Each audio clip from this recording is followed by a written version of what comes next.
All right, so for this game, we have a couple of things going on that we have to kind of keep track of. We've got a bunch of these riders, these 4 people. We've got 4 bikes to work with, and apparently we also have 2 different days that these bikes are going to be tested.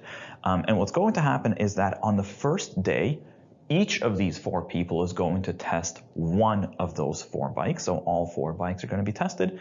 And on the second day, the same thing will happen. Each of those 4 people will test a different bike than they did on the first day. Now, the way that we would set this up, there's arguably 2 ways that we could do this. But either way you go, it would look something like this. You kind of have your 4 columns that will either be run by the people or the bikes, depending on which way you go. And you could set it up as 2-tiered to represent essentially days 1 and 2. Now, the 2 different ways that you can go is you can run this by the riders across the top. So we could arguably run R, S, T, and Y across the top, and then we can plug in the bikes under each person. So we know that every single person is going to test a different bike on each day, right? So for example, you might say that R is going to test, say, F on day 1, and then G on day 2, and this would work reasonably well. Alternatively, you could have also set this up based on the bikes. So you could have also run F, G, H, and J across the top. And that's arguably an equally reasonable setup to go with, because we know that every single bike is going to be tested once on day 1 and then by a different person on day 2. So you could have something like R tests F on day 1 and then S will test it on day 2. Now, both of these are entirely reasonable ways to go, arguably equally reasonable. But it's worth noting that if you take a look at question number 13, you can get a little bit of insight into kind of how LSAT sees this game. And quite often, the way that they see the game is also the way that they kind of frame the questions as well, and it makes things a little bit easier. And you'll notice that the way that they set it up is by the bikes. Essentially, they have a bike with the people assigned to it. So we'll do the same thing. What we'll do is we'll have the bikes the way that we did here, F, G, H, and J, and then we'll simply assign people to those bikes. Now the people themselves, we have R, S, T, and Y, so we have that. And just in terms of kind of basic, kind of baseline stuff, essentially what's going to happen is that each of these 4 people is going to show up on each of these 2 days. So we're going to have all 4 of those guys somewhere between F, G, H, and J on day 1, and we'll have all 4 of them somewhere between the bikes on day 2. And they do explicitly tell us that every person is going to test a different bike on the second day, which means that essentially you can't have the same person show up twice between day 1 and 2. It always has to be a different bike that they test on day number 2.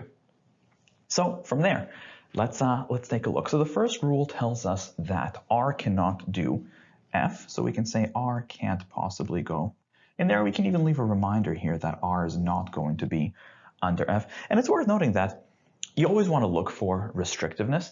And in this game, the game is inherently kind of tight because we know that every single person has to show up twice, right? So if R is not going under F, then he's going to have to show up somewhere between G, H, and J, but he's going to have to show up twice between G, H, and J, and it can't be under the same bike. So he's actually going to have to take up a spot under 2 of these 3 bikes somewhere, and that's something that's already worth kind of recognizing.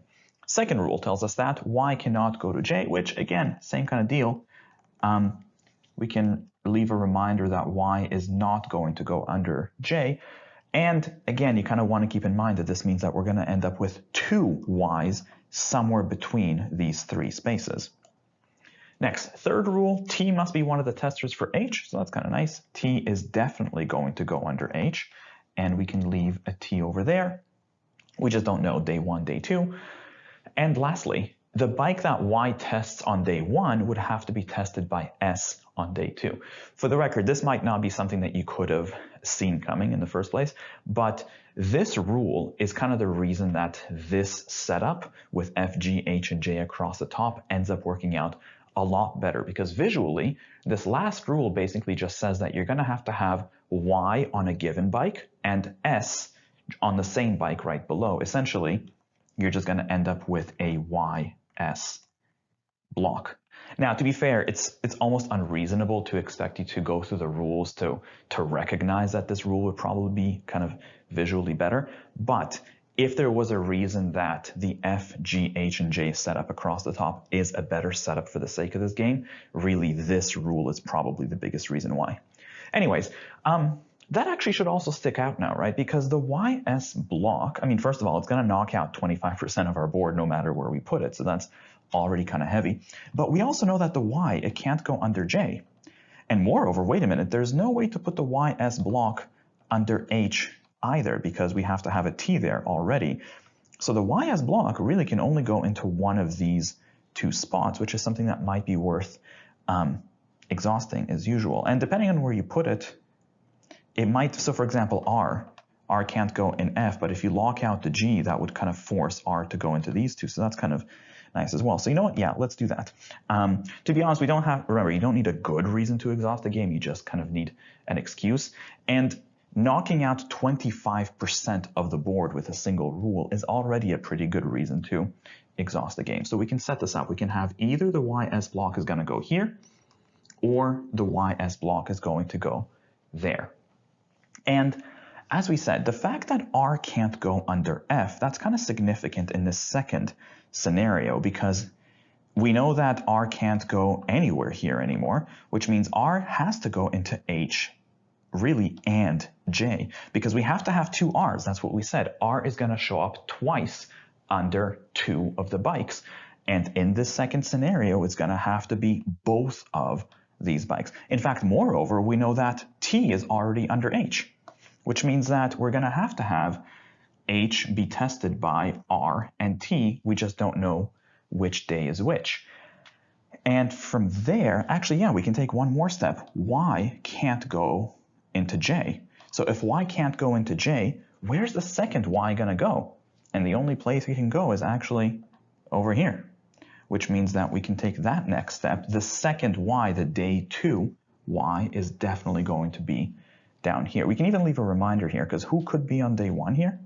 It can't be R, and obviously it's not Y. I suppose it could be either S or T. T could still go there. So we can do an ST placeholder here. So this is pretty good. I guess we can even leave a reminder that R is going to have to be here as well with someone. We just don't know exactly where. Now, in the top scenario, can we do more? And I'm not sure that we can because, I mean, T is going to go here or there. There's still flexibility. We have to have two R's, but R is virtually unrestricted. It can't go into F, but it can go anywhere else. The second Y could go here or there, so I suppose that's something. But again, that's only going to take us so far. So you know what? Let's see what we can do with what we have. The questions themselves. So the first question, as usual, we do it based on the initial set of rules. So first rule was that R cannot test F. So right away that we get rid of answer choice A. The rest of these look okay. Next, Y cannot test J. So we can't have a Y under J. So B looks okay, C is fine, D violates that. We have a Y under the J there. And E looks okay. Next, Teresa has to be one of the testers for H. So B doesn't have her. So we can get rid of answer choice B. Answer choice C has her and E has her there as well. Lastly, the YS block. We have to have a bike that has Y and S on day 1 and 2 respectively. So between C and E, C has a YS block there. Answer choice E, however, does not. We have YT, so that doesn't work. We can get rid of answer choice E, and that leaves us with answer choice C as the best answer to question number 13. Now from there, let's just quickly plug that into the board as usual. So C gives us YS, SR, and then we've got TYRT. All right, so from there, let's take a look at the locals. Question number 14 we have. If Teresa tests G on day 2, so if we have Teresa under G on day 2, well, first of all, we know that Teresa has to be under H, right? So since we've taken up the day 2 Teresa, then day 1 Teresa has to be up here. It's also worth noting that we're pretty much locked into the top template, so the YS block is going to have to go into this position. Anything else we can do here? Now, oh, actually, wait a minute, the y. So y can't go on j.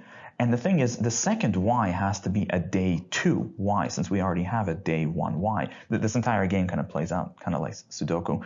So since we've already seen a y over here, we need another y down there. But we can't have a y over here. So the other y is going to have to be over here under h for day 2.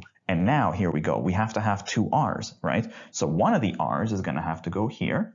And then the second r is going to have to be a day 2 r. So it's going to have to go over there. And that just leaves us with s who's going to have to go over here. So that's pretty good. The question asks, what now must be true? Answer choice A, r does h on day 1. And no, that's actually t. Next, r does j on day 1. No, r is actually doing j on day 2. Next, t does h on day 2. No, she's doing h on day 1. T does j on day 1. No, she doesn't do j at all. Cross your fingers. Answer choice E. Y does h on day 2. And there it is. That is absolutely true. The best answer to question number 14 is E. Next question number, so 15 and 16 are global. Let's take a look at 17. So 17 says, if Teresa does j on day 1, well, let's play this out. If we've got Teresa here, well, same kind of thing. We know that we have to have a Teresa day 2 under h because she has to show up there. So this is also going to be Teresa. In terms of our templates, I think that's actually kind of consistent with both of these templates, isn't it? Because that seems like it could happen in either one. Anything else we can do here? Now, the r's, I feel like they could still move around, couldn't they? Y obviously can't go in here, but we could have a y in either of these two positions, really. And the ys block can still go into either one of those. I'm not sure what much more we can do. Actually, wait a minute. Y can't go here. So I guess that kind of raises an inverted question of who could actually go there, because neither could S, right? S has to be with the Y day 1, and the only person left, oh, there we go, it's R. So R would have to go into this position. That's pretty good. Otherwise, I don't think we can do much more. Otherwise, I think we're kind of stuck. All right, so, let's take a look. The question itself asks, which of the following now could happen? Answer choice A, R does G on day 2. And fortunately, we know that R is already over here on day 2. So answer choice A is out. S does H on day 1. And maybe if we put an S over here, nothing really seems to break. The second S, the day 2 S, has to be with Y, but the day 1 S has flexibility. Let's leave this one open for a moment. Let's take a look at the rest. C rather. Y does H on day 2. Well, that's definitely not true because that's already a T. Answer choice D, S is one of the testers for J, and no, there's no room for him there. And answer choice E, Teresa is a tester for G, and no, because we've already accommodated both Teresas. So the best answer here for question number 17 becomes B. Next, question number, looks like the rest of these are global. Let's go back to question number 15. Any of the following could be true except, so we're looking for the one thing that cannot possibly be true. Let's see what we can do. Answer choice A, R does J on day number 1. Now, we've seen that happen right here, right? So that definitely could happen. And that could have fit into this template quite easily, it would seem. So that could have been okay. Answer choice B, R does J on day 2. And again, we've seen that happen in these two scenarios as well. So B is out. C, S does H on day 1. And wait, we just did that, didn't we? That was the right answer to question 17, that S does H on day 1. That could have happened right there. So that could happen, so that's out. Answer choice D, Y does H on day 1. And wait, no, that's not going to work because whatever Y is doing on day 1 has to be done by S on day 2, but T has to be doing H, so that easily could never be true. So answer choice D is viable. That looks like it couldn't happen. Just in case, Y does H on day 2, and conveniently we've seen that happen right there. So best answer here is once again D for question number 15. Next, question number 16. Once again, what cannot be true? Answer choice A. R does G on day 2. So could we have R doing G? Oh, well, conveniently, yeah, we've seen that right there. So we could have had R doing G on day 2. Next, S does F on day 1. Could we have S doing F on day 1? Now, we haven't explicitly seen it, but that opportunity, if we look at our templates, that could have happened over here, it would seem. That seems absolutely fine. So B is out. Answer choice C, Teresa does F on day 2. Could we have, oh no. So check this out. If you look at the templates, there's never an opportunity for Teresa to be doing F on day 2. It's either going to be S or alternatively it's going to end up being a Y. So that cannot be true. The best answer to question number 16 is C. And lastly, question number 18. Once again, what cannot be true? Answer choice A. Both R and S will test J. Could we have R and S? Hey, there we go. We've got that right there. We've seen it happen, so we know that could have been true. Answer choice A is out. B, R and T test J. Well, conveniently, here they are. They certainly could both test J. Answer choice C, R and Y test G. Now this we haven't seen before, but I suppose let's take a look at our templates. In this scenario, obviously, it's not going to happen, but what about here? If we had an R up top and a Y down below, that leaves, there's almost no restrictions because Y is taken care of. We would have Y here, and we don't have to worry about this anymore, and everything else is pretty flexible. So I don't see why not. If you're not sure, you can always kind of leave this answer choice open, but that seems like it could easily happen. Answer choice D, both S and T test G. And again, we haven't quite seen that happen yet. But let's go back to our template. So if S and T are under G, I guess that would be this over here. So S would have to go up top and T would go down below. And actually, I think that might run into a problem because you're going to have a Y somewhere. So you're going to have T and Y over here. And then you're just left with R's. Oh, yeah, that's going to break. So just to kind of see how that works. For the record, in a situation where it seems like there might be an issue, it's worth testing it out. So that's what we would do, even if we weren't sure right now. So you'll notice that for S and T to go under G, obviously it wouldn't happen under the second template because Y and S are already there. But under the first template, could we make it work? Well, here's what would happen. You would put Y and S over here. Then you would have to have S on day 1 and T on day 2. And then since we have to have T under H, then the second T would be a day 1 T over here, except now Y, the second Y needs a place to go, so it's going to have to go down here. And we just have R's, but we can't have two R's. This doesn't work, which means, there we go, S and T testing G would not have been viable. The best answer choice to question number 18 is D. For the record, just in case, let's take a quick look at E. Both T and Y test F, and you'll notice that we could have done that in this template over here. That easily could have happened, so that seems like it could be true.